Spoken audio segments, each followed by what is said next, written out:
So we're moving on to the third boot I've owned. It's a double H.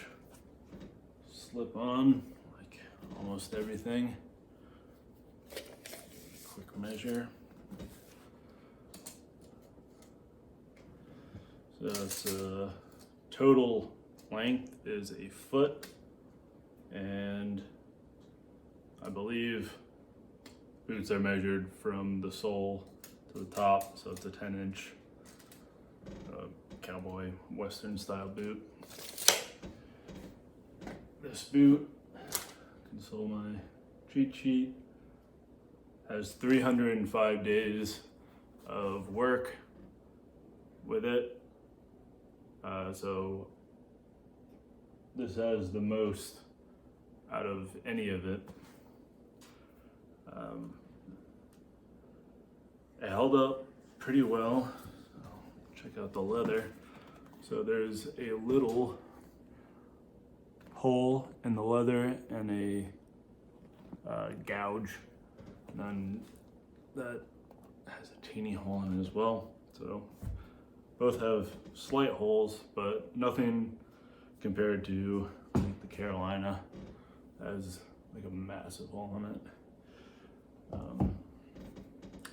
So the leather held up really well. Really happy with that. Surprised. The part that didn't wear well is so when you put your foot in along here, if you've worn cowboy boots, you've probably noticed this. There's a piece of leather that stretches from here to here. So when your heel goes in, it can slide down that and then get into the main part of the boot. So on this boot,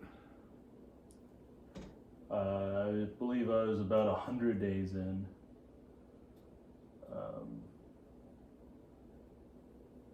Actually, it was less.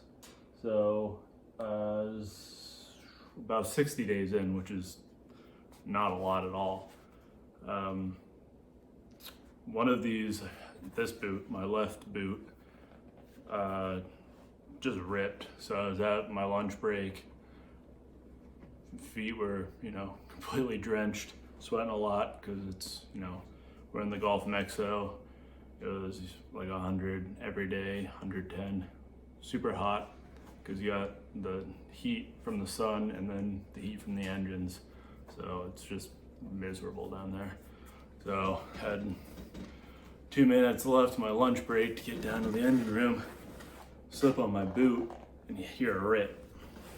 It's not what you want to hear.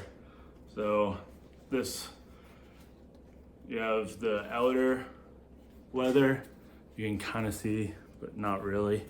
So you have leather to here, which is like solid. It's just folded from the outside to in. And then after that, you get into some fabric. Just for like comfort and breathability or whatever.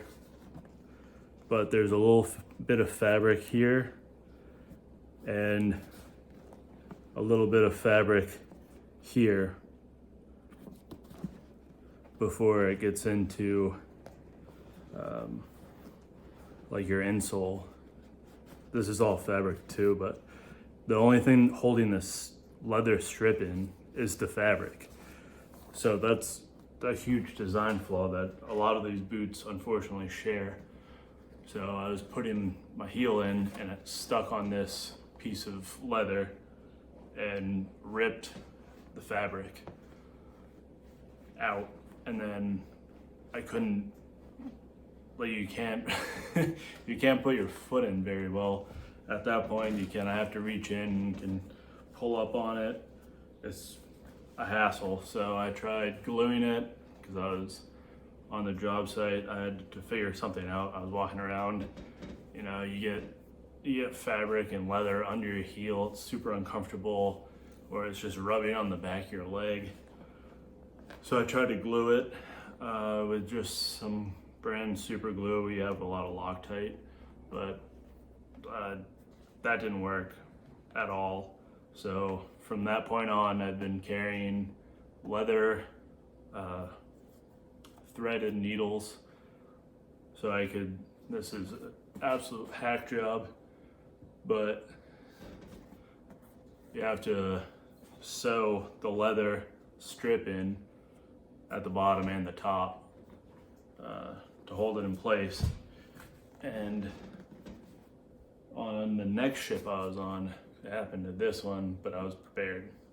This one's a little bit better, and this is actually held up. I recently tore this one again, which is annoying, and I think part of it's because I did try to glue it. There's just more of a snag point, so that's unfortunate. And the only other thing is, sorry, I'm a bit of a homesteader, so got a bunch of sheep and chicken poo on my boots, because after they get retired from working on my work boots, they become farm boots. So the tread, let's see which one is cleaner. Oh, that one is a cleaner one. I have to vacuum in here after this. So the tread, a lot of the non-skid have the same plus sign pattern with some kind of ring, but this is really slippery now. When I was on the gill land, that was exposed rocker arms, and it was literally like an ice skating rink in these boots. I was slipping and sliding all over the place. It was pretty crazy. So this is worn down considerably, but it's not through this first layer, besides a little bit on the heel.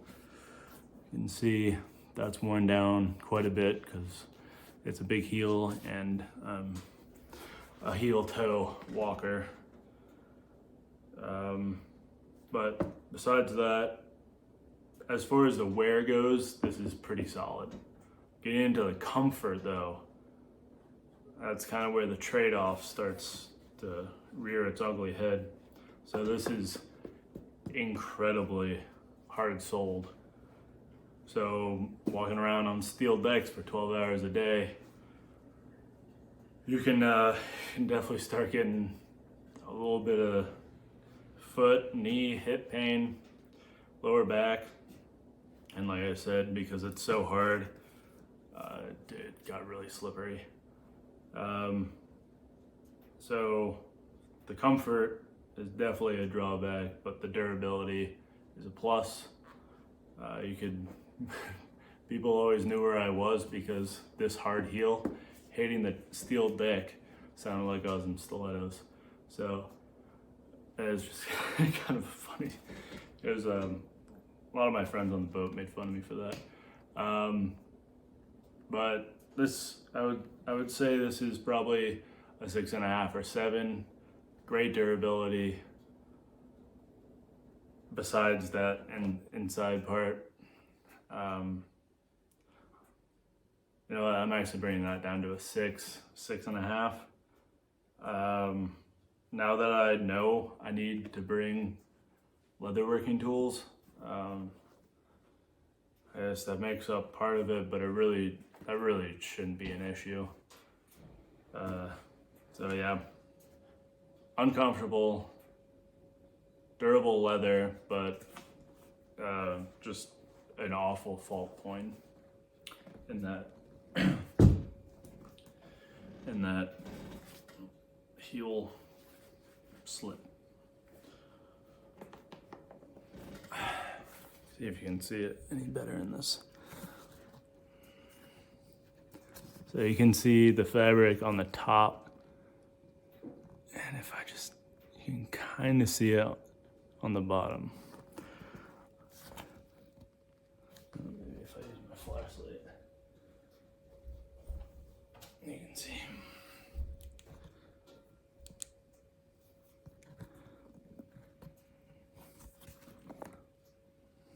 Yeah, so you can see the bottom is fabric, the top's fabric, and nothing's holding it in besides that fabric, and goes all the way around.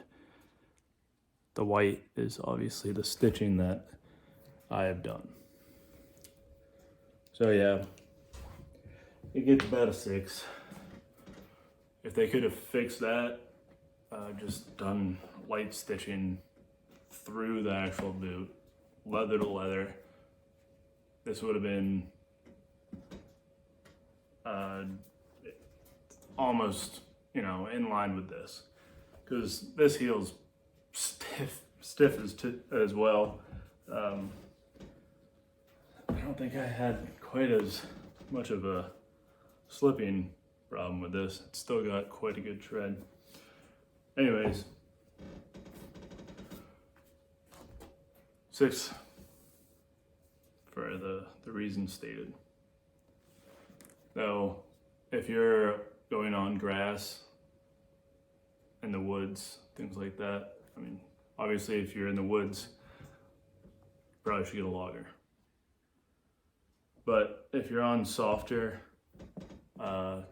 material while you're working,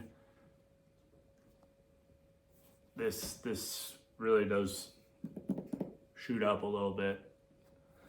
But in my line of work, get to 6. Quality boot, just fatal flaw.